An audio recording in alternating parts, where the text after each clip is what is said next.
एक सेकंड में ही देख सकते हैं। जैसे यहाँ पे माँ है, माँ की बड़ा की मात्रा है तो ये आपको पता है दीर्घ संधि होगा। यहाँ पे डबल ला है तो ये हमारा व्यंजन संधि होगा। ओ की मात्रा है, ओ की मात्रा गुण में आता है, बड़ी की मात्रा दीर्घ में आता है।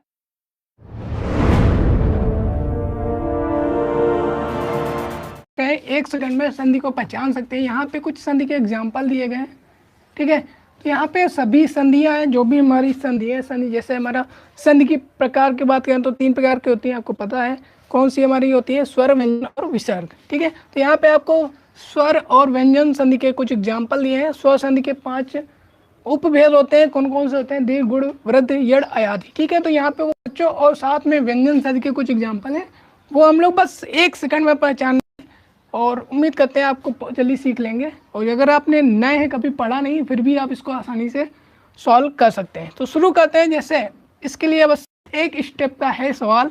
एक स्टेप क्या है कि आपको बस इसके मिडल में देखना होता है, मिडल में कौन सी मात्रा यूज की गई है, ठीक है। तो यहाँ पे आप देख रहे हैं परमार्थ, ठीक है। परमार्थ में कौन सी मात्रा है, आ की मात्रा, और आ की मात्रा हमारी आती है दीर्घ संधि में, ठीक है। दीर्घ संधि में कौन कौन सी मात्रा आती है, तो मैं यहाँ पे लिख देता हूँ, बड़ा आ, बड़ी ई और आपको बड़ा ऊ देखने को मिल जाता है दीर्घ संधि में, ठीक है। इतनी सी बात आप यहाँ से रख सकते हैं। आप चाहें तो इसको नोट बना सकते हैं कि दीर्घ संधि में कौन सी आती है, यहाँ पे बड़ा आ, बड़ी ई और बड़ा ऊ। तो यहाँ पे अगर देखें मात्रा तो ये हमारा दीर्घ संधि का एग्जाम्पल हो जाता है। यहाँ पे देखते हैं तो यहाँ पे बड़ी की मात्रा है, यहाँ पे महिष, तो बड़ी की मात्रा हमारे दीर्घ संधि में आता है। अब देखते हैं उल्लास, यहाँ पे डबल ला है, क्या है, 2 बार ला है, ठीक है। एक बार आधा है, आधे के लिए हम हलंत यूज करते हैं, और यहाँ पे पूरा है, उसके साथ में बड़ा की मात्रा है, ठीक है। तो यहाँ पे 2 बार ला है, तो ये हमको बता दें, जहाँ पर भी आपको 2 अक्षर मिल जाए, मतलब 2 अक्षर सेम एक जैसे 2 अक्षर मिल जाए, और साथ ही इसको साथ देखना है कि 2 अक्षर जब मिलते हैं तो सेम हो और क्या हो, व्यंजन होंगे, तो वो हम पर वहाँ पे हमारा व्यंजन संधि होगी। कौन सी संधि होगी दोस्तों, व्यंजन संधि होगी। बहुत आसान तरीका है, बस 2 अक्षर होने चाहिए, सेम होने चाहिए, और व्यंजन होने चाहिए। और क्या नहीं होने चाहिए, या तो या और वाह, ये 2 अक्षर छोड़ के, ठीक है। कोई भी व्यंजन हो, अगर 2 बार सेम हो गया तो वो हमारा कौन सा है, व्यंजन संधि है, ठीक है। इसमें कौन सा रूल लगता है वो भी हम बाद में बात करेंगे। आपको बस 1 सेकंड में पहचानना है, 1 सेकंड से भी कम समय लग रहा होगा आई थिंक। तो उल्लास आपने देखा 2 बार व्यंजन है, ये हमारा व्यंजन संधि है। गंगोर्मी में आपको देखना है, यहाँ पे ओ की मात्रा है। ओ की मात्रा कब आती है, अब ओ की मात्रा हमारा ओ और ए, ये 2 आते हैं गुण संधि में। कौन सी संधि में, गुण संधि में। बस आपको इतना याद रखना है। दीर्घ संधि में क्या आता है, आ ई और ऊ आता है, और हमारा गुण संधि में कौन सी चीज़ आते हैं, ए ओ आते हैं।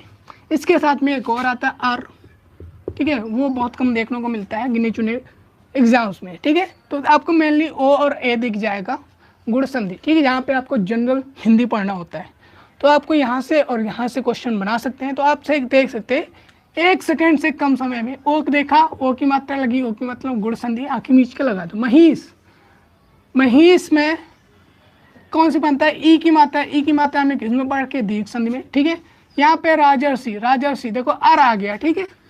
तो यहाँ पे आप मिडल में कोई मात्रा नहीं, यहाँ पे री देखिए, मेरा री की मात्रा है, यहाँ पे अर आता है, आ जुड़ जाता है पहले वाले शब्द के साथ में, और रा आता है पीछे वाले के साथ में। तो ये अर यूज किया गया है, यहाँ पर भी कौन सी गुण संधि है, ठीक है। तो मैंने एक एग्जाम्पल यहाँ डाल रखा है।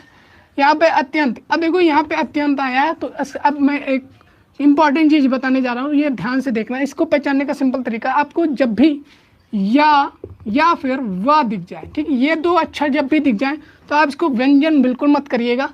और साथ में आपको यहाँ पे आधे अक्षर देखने को मिल जाएगा। जैसे यहाँ पे देखो ता लगा है, ठीक है, अत्यंत में आधा ता यूज किया गया है। तो जब भी आगे आधा अक्षर लगा हो इन दोनों में से कोई, या तो आप पहले क्या देखेंगे, आपको या फिर वाह दिख जाता है। उसके बाद आपको देखना है कि यहाँ पे कोई आधा अक्षर तो नहीं है। अगर आधा अक्षर है तो यहाँ पे ये हमारा कौन सी संधि होगी, ये हमारी होगी ये हमारा यड़ होगा। और इसको याद रखने का शॉर्ट ट्रिक क्या है, या से या होता है, अड़ा से आपको वाह याद रख सकते हैं कि यड़ में आपको 2 चीज़ पढ़ना है, और या और वाह, ठीक है। इसके साथ में आपको आधा अक्षर होना चाहिए, ये कंडीशन हो गई है। तो अगर आधा अक्षर है तो वहाँ पे हमारा यड़ संधि होता है। कौन सी संधि होता है दोस्तों, यड़ संधि है। गुरु अर्पण, ठीक है, गुरु अर्पण, ठीक है। यहाँ पे गुरु अर्पण लिखा है, तो यहाँ पे आप देखेंगे कि यहाँ पे या वाह में से कोई है क्या, यहाँ पे देखा नहीं आपने, क्या वाह देखा। मैंने कहा कि यहाँ पे आधा अक्षर होना चाहिए, बट यहाँ आधा अक्षर नहीं दिख रहा। लेकिन ध्यान से देखिए दोस्तों, यहाँ पे जो रा लिखी गई है, रा को हम ऐसे अगर लिख दें तो क्या गलत है? इसका मतलब भी होता है आधा रा, और ये तो आधा रा ही है ही, तो वा के साथ में आधा रा यूज की गई, तो यहाँ पे कौन सी संधि है? यड़ संधि है। ठीक है। मध्य एक में आप देखा कि यहाँ पे आय की मात्रा है, आय। अब आय किसकी मात्रा है? तो ये होती है वृद्धि में। वृद्धि में हम लोग आय और औ, ये दो अक्षर हम लोग पढ़ते हैं। कौन सा? ये हम लोग पढ़ रहे हैं वृद्धि में। दीर्घ में हमारा बड़ा ई, बड़ा आ और बड़ा ऊ आता है। गुण में ओ और ए, इसी का अपर रूप, या हम इसके वृद्धि कर दें मात्राओं में तो ये हमारा वृद्धि संधि कहलाता है। गुण, जब गुण में वृद्धि करते हैं तो उनके वृद्धि संधि बन जाते हैं। गुण में कौन से यूज होते हैं? ओ और ए। ओ का दीर्घ रूप हमारा अ होगा, ए का दीर्घ रूप आय होगा। ठीक है, सिंपल सी बात। जहाँ पे दो मात्राएं कहाँ गई? ये मात्रा, दो मात्राएं आपने देखी तो यहाँ पे हमारा वृद्धि संधि है। अब यहाँ पे हमने बताया था भी, जब भी व्यंजन संधि कब हो गए? जैसे उल्लास में हमने कहा था, जब भी दो सेम अक्षर, एक जैसे अक्षर दो दिख जाए, वहाँ पे व्यंजन संधि है। यहाँ सज्जन है, यहाँ पे कौन सी संधि है? व्यंजन संधि है। नयन, अब यहाँ पे आपको कोई भी मात्रा नहीं दिख रही, मिडल में कोई मात्रा नहीं है, मिडल में क्या है? या दिख गया है। अभी हमने बताया था कि या हो या फिर वाह हो, साथ में आधा अक्षर होना चाहिए, तो यहाँ आधा अक्षर भी नहीं है और ना कोई मात्रा है, केवल या और वाह है। तो इसके लिए क्या होता है कि आपने एक अयादी नाम सुना होगा, अयादी। अयादी में आप अय और औ, ये दो प्रकार के शब्द पढ़ते हैं। अब यहाँ पे अय लिखा है, क्योंकि यहाँ पे आपको या दिख रहा होगा, तो कहेंगे, अब मैं कह रहा हूँ कि ये अयादी संधि है। अयाद कैसे? अब कहेंगे आप नयन है, यहाँ पे या है केवल, लेकिन आप लिख रहे हैं अय। ऐसे अगर यहाँ पे पवन होता, ठीक है, पवन, तो पवन में आप देखेंगे तो यहाँ पे वह है, लेकिन यहाँ पे आप आ नहीं मिल रहा है। तो आ नहीं मिल रहा है, कैसे नहीं मिल रहा वो हम समझा देते हैं। तो यहाँ देखिए आय लिखा गया है। क्या लिखा गया? आय। आय लिखा गया, यहाँ नयन है, तो न से आ हटा दो तो आय बचेगा न। अब आय के लिए फार्मूला क्या होता है वो हम अलग बता देंगे। अगर न से आ हटा दो तो आय बचता है। ठीक, क्या बचता है? आय।